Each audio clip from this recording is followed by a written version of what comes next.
There are some places in this world where the land doesn't just feed you, it defines you. Where every fence post, every furrow in the soil carries the weight of generations.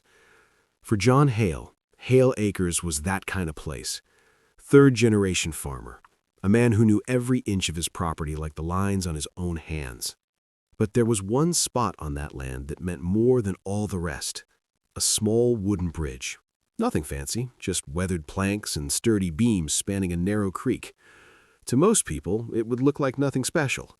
But to John and his family, that bridge was everything. It was their only connection to the main road, their lifeline to the outside world. Now, neighboring John's property was a place called River Glen, one of those planned communities where every mailbox looks the same and the grass is always exactly 2 inches high. The kind of place run by a homeowners association, an HOA. And if you've ever dealt with an HOA, you know they can be particular. River Glen's HOA was presided over by a woman named Karen Summers. Karen was the kind of person who believed that rules weren't just important, they were sacred. And more than that, she believed in progress. Her kind of progress, anyway. One Tuesday afternoon in late September, John was checking fence lines when he saw a BMW sedan rolling down the dirt road toward his property. Not many luxury cars made it out that way. When it stopped near the bridge, out stepped Karen Summers, dressed like she was headed to a country club board meeting, not a farm. She didn't waste time with pleasantries. "Mr. Hale," she said, clipboard in hand, "I'm here to discuss your bridge." John wiped the dirt from his hands and walked over. "What about it?" Karen smiled, but it didn't reach her eyes. "The River Glen community is planning a beautiful waterfront development project. Kayak docks, walking paths, a real community gathering space. Your bridge, unfortunately, obstructs our plans. We'll need you to remove it." John stared at her for a long moment. "Ma'am, with all due respect, that bridge is on my property. It's been there for 30 years. It's how my family gets to the main road, how emergency vehicles reach us." Karen's smile tightened. "I understand it's inconvenient, Mr. Hale, but progress can't be stopped. We have investors, deadlines. I'm sure we can work something out." "There's nothing to work out," John said quietly. "That bridge stays." There's always a way to get what you wanted. You just had to apply the right pressure. A week after that first confrontation, John was up late. His wife Mallory was 7 months pregnant and having trouble sleeping. He stepped out onto the porch around midnight for some air, and that's when he saw them. 2 figures down by the river, flashlights cutting through the darkness. He grabbed his own flashlight and headed down. As he got closer, he could make out voices. One was Karen Summers. The other belonged to a man John later learned was Craig Mills, the HOA treasurer. "We're running out of time," Craig was saying. "The investors are getting nervous if we don't break ground by the end of the month." "I know," Karen snapped, "but that farmer won't budge. We need to be more creative." John stayed hidden in the shadows, listening. His heart was pounding. "What are you suggesting?" Craig asked. "I'm suggesting," Karen said slowly, "that sometimes obstacles remove themselves. We just need to encourage the process." John didn't like the sound of that, not one bit. He quietly retreated back to his house and made a decision. If they were going to play dirty, he needed evidence. The next morning, he drove into town and bought a security camera system. Nothing fancy, but good enough to cover the bridge and the main approaches to his property. He spent the weekend installing cameras at strategic points, made sure they had night vision, set them to record continuously. And here's the smart part. He installed backup battery systems. If someone cut the power or the wires, the cameras would keep recording for hours. The harassment started small. John began receiving official-looking letters in the mail, property violation notices from the River Glen HOA, claiming his bridge was a visual obstruction and a navigational hazard. Never mind that his property wasn't part of their HOA. Never mind that the creek was barely deep enough to float a canoe. John ignored them. Then came the trespassing. Men in polo shirts with clipboards, claiming they were just surveying the waterway while standing on John's land, taking measurements of his bridge.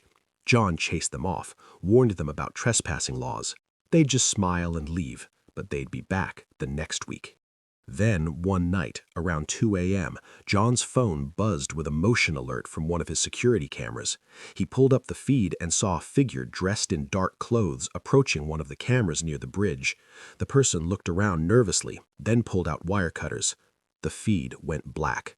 But John was already smiling grimly, because 10 feet away, a second hidden camera was still recording everything, including the face of the intruder when he pulled down his mask for just a moment to wipe his face. It was Craig Mills, the HOA treasurer himself.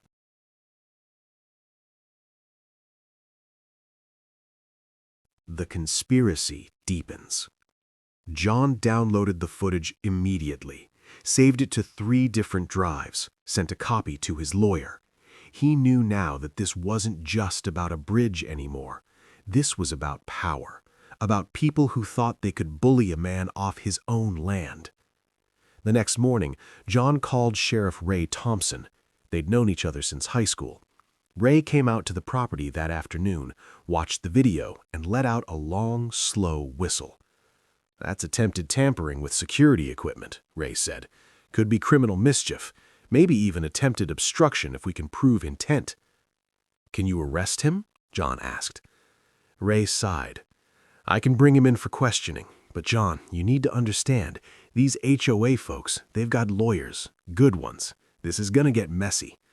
"It's already messy, Ray." But John didn't file charges, not yet. He had a feeling this was just the beginning, and he wanted to see how far they'd go.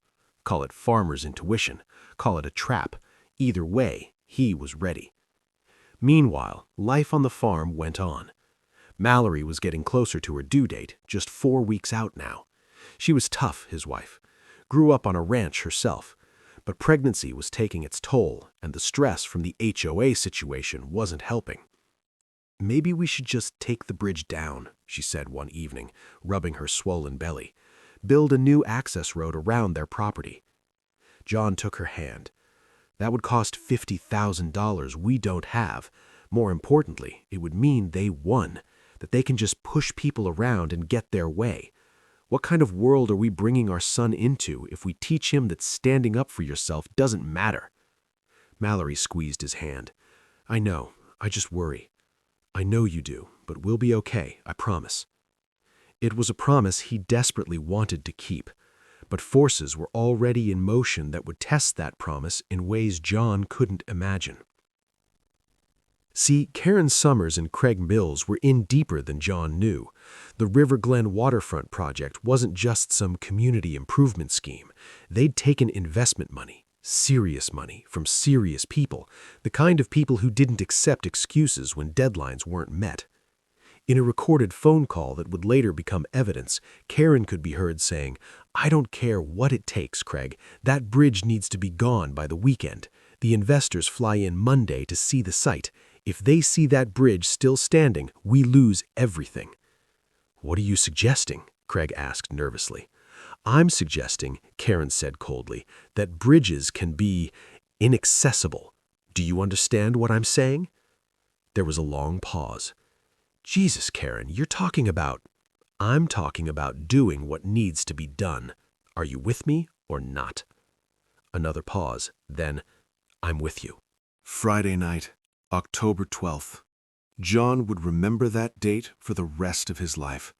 The air had that crisp autumn bite to it. Stars were out. Peaceful. The kind of night where you'd never expect your whole world to turn upside down. John was already in bed when he heard Mallory gasp. He sat up immediately. "What is it?" Her face was pale in the moonlight coming through the window. "Something's wrong. John, something's really wrong." She was holding her belly, and when John turned on the lamp, he saw the sheets were wet. Not just damp, soaked, and there was blood. John's training kicked in. Every farmer knows basic emergency response. He grabbed his phone, dialed 911, helped Mallory sit up while the phone rang. "911? What's your emergency?" "My wife is pregnant, 7 months along. She's bleeding heavily. We need an ambulance immediately." The dispatcher's voice was calm, professional. "What's your location, sir?" John gave the address. There was typing on the other end. Sir, an ambulance is being dispatched from County Medical. Estimated arrival time is 45 minutes. 45 minutes, when his wife might not have 45 minutes. That's too long, John said. I'm bringing her in myself. Sir, if she's in active medical distress, it's safer to... John hung up. Baby, I'm going to get the truck. I'll pull it right up to the porch. We're going to County Medical. It's 20 minutes if I push it. Mallory nodded, tears streaming down her face. Okay. John ran outside in his bare feet, keys in hand, jumped into his truck, turned the key. Nothing. He tried again. The engine turned over but wouldn't catch. Again, nothing. He popped the hood, grabbed his flashlight from the glove box. His hands were shaking as he checked the engine. Someone had pulled the spark plug wires, just yanked them right out. In that moment, John knew. This wasn't an accident. This wasn't bad luck. This was sabotage. And there was only one group of people who wanted him trapped on his property. But he didn't have time to think about that now. He ran back inside. Truck won't start. I'm calling Ray and I'm carrying you to the bridge. The ambulance can meet us there. Mallory was a small woman, but carrying a pregnant person is no easy task. John scooped her up as gently as he could, grabbed his phone, and headed out into the night. The bridge was a quarter-mile away. He'd made that walk 1,000 times, never like this. He saw it before he reached it. In the moonlight, there was something wrong with the bridge, something blocking it. As he got closer, his blood ran cold. The bridge was completely impassable, buried under a massive wall of trash, furniture, broken appliances, tires, bags of garbage, construction debris. Someone had backed up a dump truck and unloaded everything right across the entire span of the bridge. "Oh my God," Mallory whispered. John set Mallory down gently and called 911 again. "This is John Hale on Hale Acres Road. I called about my pregnant wife. Someone has blocked the bridge with trash. The ambulance won't be able to cross. You need to send help now." The dispatcher's voice sharpened. "Sir, is there any other way for the ambulance to reach you?" "No, this is the only road. You need to get someone here now." "The ambulance is 15 minutes out. I'm dispatching fire rescue as well. Can you get your wife to the other side of the bridge?" John looked at the mountain of garbage, 8 feet high, unstable, sharp metal and broken glass protruding everywhere. "I don't know. I can try." He knelt beside Mallory. "Baby, I need to get you over this. Can you hold on to me?" She nodded weakly. John lifted her again, began climbing the trash pile. Every step was treacherous. Things shifted and slid under his feet. A piece of rebar scraped his leg. He kept climbing. Halfway up, Mallory cried out in pain. "Almost there," John gasped. "Just hold on." He reached the top and could see headlights in the distance. The ambulance. He climbed down the other side, less carefully now, just trying to get Mallory to help. His feet hit solid ground just as the ambulance pulled up. 2 EMTs jumped out, already moving. A man and a woman, both young but competent looking. "What's her status?" the EMT asked, already checking her vitals. 7 months pregnant, heavy bleeding, started about 20 minutes ago, John said rapidly. The male EMT was staring at the trash pile. "What the hell happened here?" "Someone blocked the bridge. Can you help her?" They got Mallory on a gurney, but there was no way to wheel it over the trash. The male EMT, his name tag said Richards, climbed up first to help guide the gurney. Halfway up, his foot slipped and he grabbed onto a piece of jagged metal beam to steady himself. He jerked his hand back with a curse. Blood was running down his arm. "You okay?" his partner called. "Fine, just a cut. Let's move." They managed to get Mallory over the pile and into the ambulance. John tried to climb in, but the female EMT stopped him. "Sir, you need to stay here. We need the space to work." "That's my wife." "I know, but right now we need to focus on stabilizing her. Follow us to County Medical. We're leaving now." The doors slammed. The ambulance pulled away, sirens wailing. John stood there, in the middle of the road, covered in dirt and blood and God knows what else from that trash pile, watching the taillights disappear. He pulled out his phone, called Ray. "Ray, they went too far. They blocked the bridge with trash. My wife might die because of these people. I need you to get out here now and see this." Ray's voice was sharp. "I'm on my way. Don't touch anything. That's a crime scene now." John walked back to the trash pile, stood there looking at it. Somewhere in the distance, a dog was barking. The creek bubbled quietly below the bridge. Everything seemed so normal, except for this monument to malice blocking his path home. He thought about his grandfather, who'd built that bridge with his own hands, about his father, who'd maintained it for decades, about the child Mallory was carrying, who might never get to cross it. And he made a decision. These people wanted war. They were going to get it. The investigation begins. Sheriff Ray Thompson arrived 30 minutes later with 2 deputies and enough portable lights to turn night into day. He stood at the base of the trash pile, hands on his hips, just shaking his head. "In 20 years of law enforcement," he said slowly, "I have never seen anything like this." They started photographing everything, documenting the scene. And that's when they started finding evidence, because whoever had dumped this trash had been in such a hurry they hadn't been careful. The first piece was a torn trash bag with a logo on it, River Glen HOA, Community Waste Management. Ray bagged it carefully. Well, that's not subtle. Then one of the deputies called out, "Sheriff, you're going to want to see this." Lodged in the trash pile was a kayak. Brand new, still had the price tag on it, and stuck to the side was a sticker, "Property of River Glen Community Association." They literally dumped their own promotional materials, Ray said, almost laughing. These people are idiots. But the best piece of evidence was wedged under a broken dresser, a piece of metal about 6 inches square. It took John a moment to realize what it was, part of a license plate. The letters GWS were still visible. Ray ran the partial plate through his system. Glen Waste Services, a local trash hauling company. He made a note to visit them first thing in the morning. But they didn't have to wait until morning for the most damning evidence. John suddenly remembered his security cameras. "Ray, my cameras, they were recording all night." They walked back to John's house. Ray gave him a ride in the patrol car since John's truck was still sabotaged. John pulled up the security footage on his laptop. There it was, clear as day, 2:17 a.m. A dump truck with Glen Waste Services painted on the side, backing up to the bridge, 2 figures getting out. Even in the darkness, the camera caught enough detail. One was definitely Craig Mills, the other was harder to identify, but appeared to be a larger man, possibly the truck driver. They spent the next hour dumping load after load of trash onto the bridge, methodical, deliberate. At one point, Craig Mills stopped and looked directly at one of John's cameras, the one he'd tried to disable earlier. He flipped it off, then got back to work. "Got them," said Ray, simply. "This is illegal dumping, obstruction, possibly reckless endangerment given your wife's condition. John, these people are going to jail."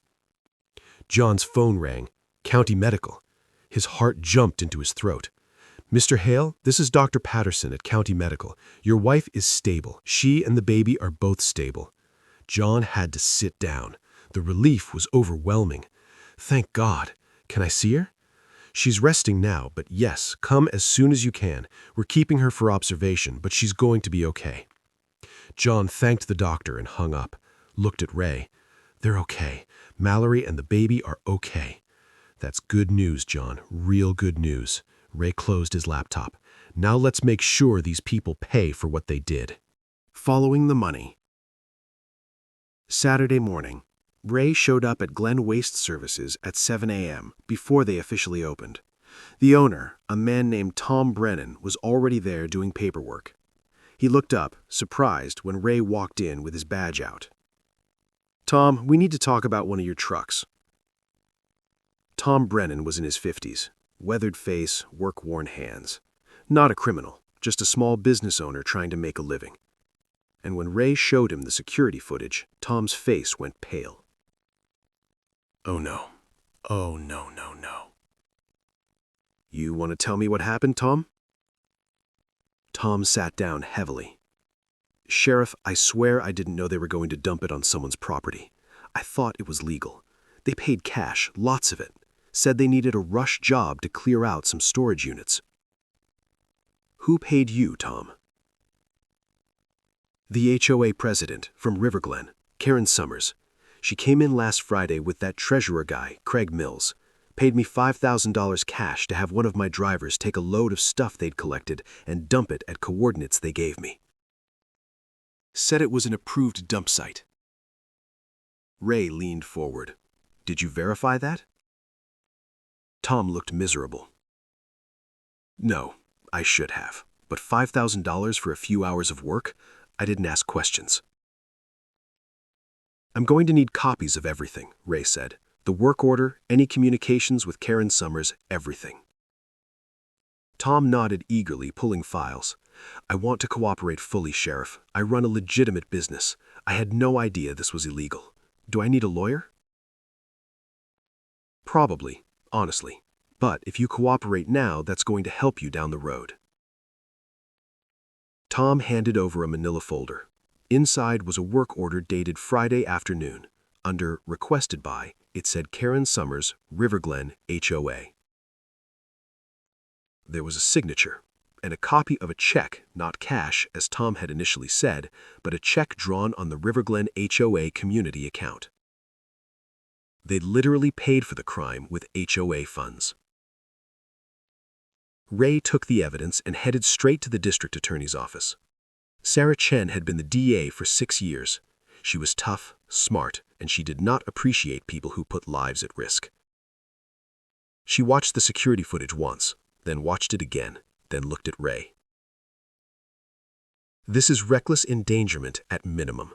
Given that a pregnant woman in medical distress couldn't get to emergency services, we might be looking at more serious charges. What's the victim's status? Mother and baby are stable, but it was close. The EMTs said if they'd been delayed another 15 minutes. Sarah nodded grimly. Get me everything you have. I'm filing charges Monday morning. Word was already spreading through Riverglen. See, one of the HOA residents, a woman named Patricia Morrison, had been walking her dog early Saturday morning. She'd seen the Glen Waste Services truck returning from John's property at 3 a.m., lights off, driving suspiciously slow through the neighborhood. By Saturday afternoon, half the neighborhood was whispering about it. When people started seeing the sheriff's vehicles at the HOA office, pulling records and asking questions, those whispers turned into full conversations. What did Karen do? I heard she blocked that farmer's bridge. Why would she do that? Something about the waterfront project. By Saturday evening, there was a small crowd gathering outside the HOA community center, demanding answers. Now, John Hale was not a vindictive man by nature, but he believed in justice, and he believed that sometimes justice needed a little help to make its point clear. Sunday morning, John made a phone call to his friend Marcus, who ran a small excavation and hauling company. Marcus owed John a favor from a few years back, when John had helped him out during a bad harvest season. Marcus, I need a favor. Marcus brought over his biggest excavator and a fleet of dump trucks. They spent Sunday afternoon carefully, very carefully, removing every single piece of trash from John's bridge. They documented everything, photographed it, cataloged it, and they saved one particular piece with special care, that metal beam that the EMT had cut his arm on. The blood was still visible, dried dark brown on the jagged edge. Where do you want this stuff taken? Marcus asked when they were done. John smiled slowly. Riverglen, main entrance, right where everyone drives in. Monday morning, 6 a.m. Most of Riverglen was still asleep. That's when Marcus and his crew drove a convoy of dump trucks to the neighborhood's main entrance, and they dumped everything, the entire trash pile, furniture, appliances, bags of garbage, the kayak with the HOA sticker, that bloody metal beam. And on top of it all, John had placed a hand-painted sign, Return to Sender, from Hale Acres with Love. The first person to see it was David Huang, a software engineer heading for an early meeting. He slammed on his brakes, staring at the mountain of trash blocking the entrance to his neighborhood. Then he saw the sign, Then he saw the blood on that metal beam. He took pictures, posted them to the River Glen Community Facebook page with a simple caption, "What the hell happened?" By 8 a.m., the post had 150 comments. By 9 a.m., local news had picked it up. By 10 a.m., there were TV crews filming the trash pile with the HOA's own promotional materials scattered throughout it. Patricia Morrison was interviewed. "I saw that truck Friday night. I told my husband something felt wrong about it, and now we find out our HOA president potentially endangered someone's life, used our community funds. This is outrageous." Other residents chimed in. Many hadn't even known about the waterfront project, hadn't been consulted, hadn't voted on it. "We pay dues to maintain our community, not to harass neighbors and dump trash on their property," one resident said on camera. By Monday evening, there was an emergency HOA meeting. Karen Summers tried to maintain control, but the room was packed and angry. People were shouting questions, demanding answers. "Did you dump trash on that farmer's bridge? Did you use our community funds? Is it true a pregnant woman almost died?" Karen tried to deflect. "This is all a misunderstanding. Mr. Hale is overreacting to legitimate concerns about our community development." "There's blood on that trash pile," someone yelled. "I saw it myself. An EMT cut himself trying to save that woman." The room erupted. Craig Mills, sitting next to Karen, looked like he wanted to disappear into the floor. That's when Sheriff Ray Thompson walked in with 2 deputies. The room went quiet. "Karen Summers, Craig Mills, I need you both to come with me. You're under arrest for illegal dumping, reckless endangerment, and obstruction of emergency services." The legal reckoning. The arraignment was held Tuesday morning. Karen Summers had hired an expensive lawyer from a firm 2 counties over. Craig Mills had a public defender. Apparently, Karen had convinced him to pay for his own legal representation, despite this being HOA business. The judge was Margaret Reynolds, 63 years old, with a reputation for no-nonsense justice. DA Sarah Chen presented the evidence methodically. The security footage showing the truck dumping the trash at 2:17 a.m., the work order from Glen Waste Services with Karen's signature, the check from HOA funds, the testimony from Tom Brennan about the cash payment and the suspicious circumstances. Then she played the 911 call. John's voice, desperate. "My wife is pregnant, 7 months along. She's bleeding heavily. We need an ambulance immediately." And the second call. "Someone has blocked the bridge with trash. The ambulance won't be able to cross. You need to send help now." The EMT who'd cut his arm testified. "In my 8 years as a paramedic, I've never encountered anything like this. Someone deliberately created an obstacle that prevented emergency medical access. If that baby had been born during the delay, if there had been complications, the mother or child or both could have died." He showed his arm. The cut required 14 stitches.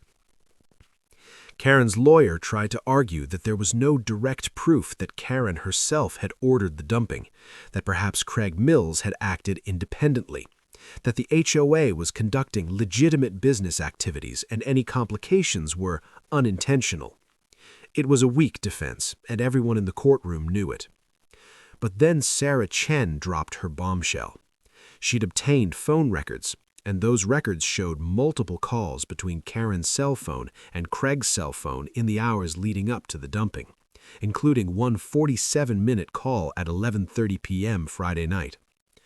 "Your Honor," Sarah said, "the state has also obtained recordings of some of these calls. We'd like to enter them into evidence." Karen's lawyer objected strenuously, but the judge overruled. The recordings were obtained legally through a warrant. The recording played. Karen's voice, cold and clear. "I don't care what it takes, Craig. That bridge needs to be gone by the weekend." Craig, "What are you suggesting?" Karen, "I'm suggesting that bridges can be inaccessible. Do you understand what I'm saying?" Craig, after a pause, "Jesus, Karen, you're talking about—" Karen, "I'm talking about doing what needs to be done. Are you with me or not?" Craig, defeated, "I'm with you." The recording ended. The courtroom was silent. Karen's lawyer looked like he'd been punched. Craig Mills was staring at Karen with pure betrayal on his face. The judge called a recess. When they came back, Craig Mills's public defender asked to approach the bench. There was a whispered conversation. Then the public defender stood. "Your Honor, my client wishes to cooperate fully with the prosecution in exchange for consideration regarding sentencing." Craig Mills took the stand. His testimony was damning. Karen had approached him 6 weeks earlier about the bridge problem, had pressured him repeatedly to find a solution, had used HOA funds without board approval, had, in Craig's words, become obsessed with getting that bridge removed no matter what it took. "She told me," Craig said, quietly, "that if the farmer's wife had a medical emergency, he'd have no choice but to remove the bridge himself to get better access. She said we were just encouraging the process." The verdict and consequences. The trial moved quickly after Craig's testimony. With his cooperation, the prosecution's case became airtight. Karen Summers' defense crumbled like a house of cards. Her lawyer tried one last desperate motion, arguing that Karen had never intended to harm anyone, that this was merely a civil dispute that had gotten out of hand. Judge Reynolds wasn't buying it. "Miss Summers," the judge said, looking directly at her, "you deliberately obstructed emergency access to a private residence. You endangered the life of a pregnant woman and her unborn child. You used community funds entrusted to you for your own agenda, and the evidence shows you did all of this with full knowledge of the potential consequences."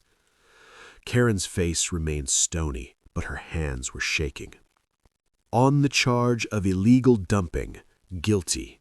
On the charge of reckless endangerment, guilty. On the charge of obstruction of emergency services, guilty.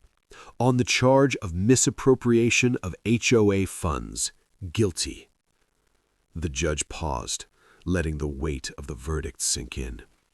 "You will serve 18 months in county jail, followed by 3 years of probation. You will pay restitution to John Hale for all damages, including the cost of cleaning and repairing his bridge. You will pay restitution to the River Glen HOA for misappropriated funds, and you will pay a fine of $50,000 to the state." Craig, for his cooperation, received a lighter sentence: 6 months jail time suspended pending successful completion of 2 years probation and 500 hours of community service. He also had to pay restitution, though his amount was significantly less than Karen's.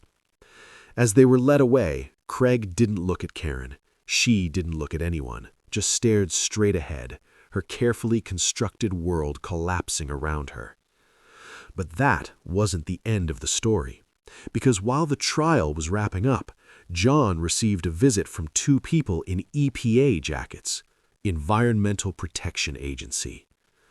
"Mr. Hale, I'm Agent Morrison. This is Agent Chen. We need to ask you some questions about the material that was dumped on your property."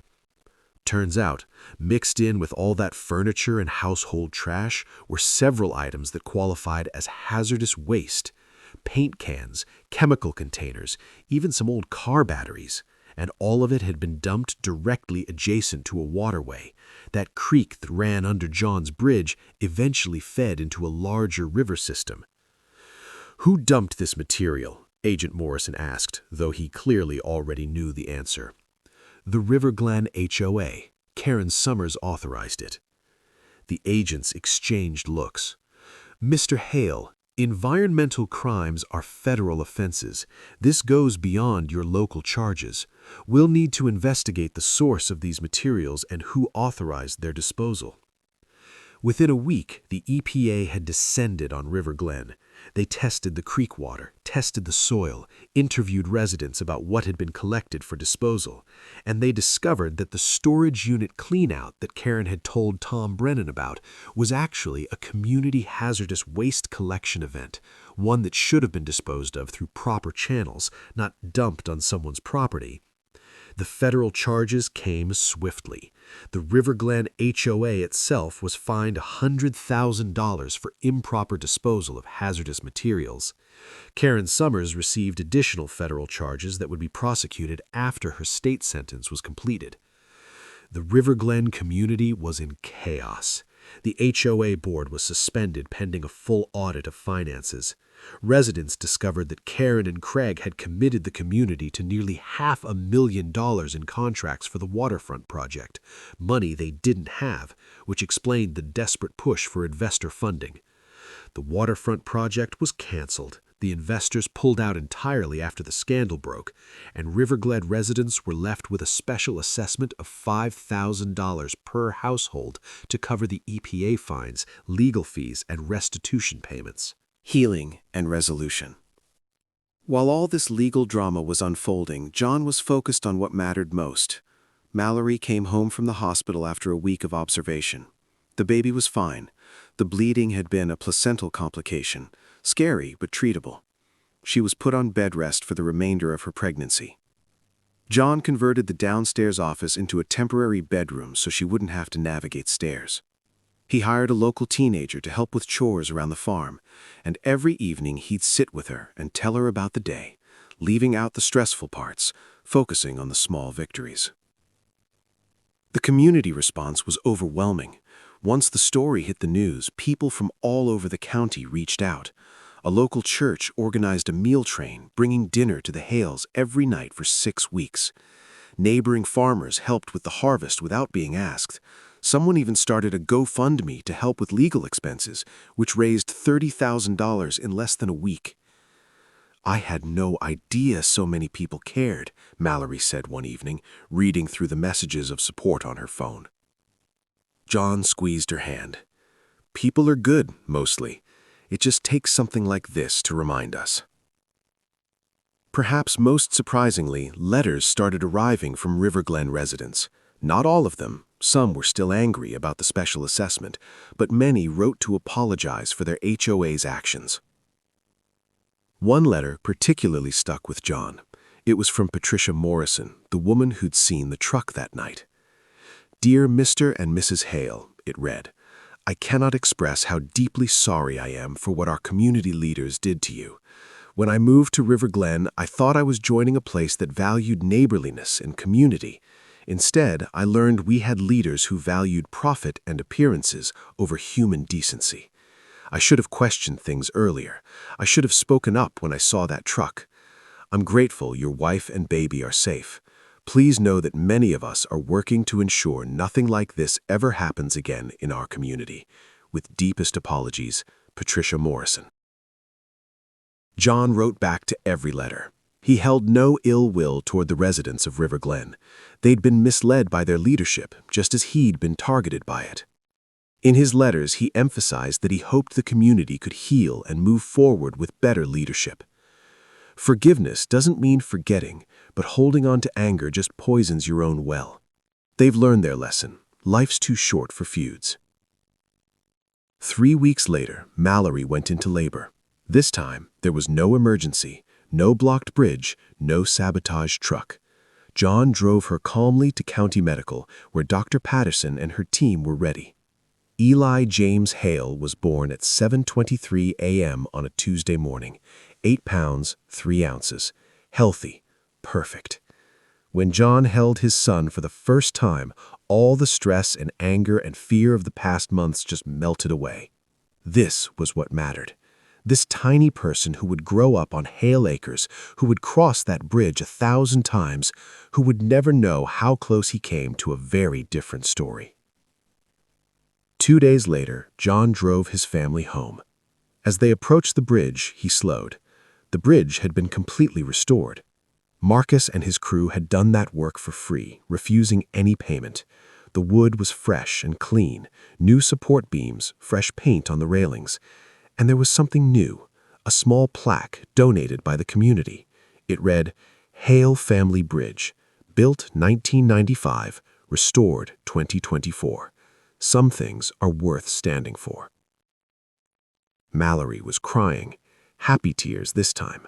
John pulled over just before the bridge, put the truck in park, and they sat there for a moment, looking at it. "Your grandfather would be proud," Mallory said softly. "I think he would be," John agreed. "Not because I won, but because we stood up for what was right. That's what he taught me. That's what we'll teach Eli." He looked in the rear-view mirror at his sleeping son in the car seat. Then he put the truck in drive and crossed the bridge, heading home. Epilogue and Reflections. 6 months passed. Winter came to Hale Acres, covering everything in a clean blanket of snow. John had time to think about everything that had happened, time to process it all. Karen Summers was serving her sentence in county jail. Word through the grapevine was that she'd become a model prisoner, quiet and compliant, a far cry from the imperious HOA president she'd been. She'd have to serve at least 12 months before being eligible for early release. After that, she'd face federal charges related to the environmental violations. Craig Mills completed his community service by teaching financial literacy classes at the local community college. Ironic, given his role in the HOA's financial misconduct, but apparently he was good at it.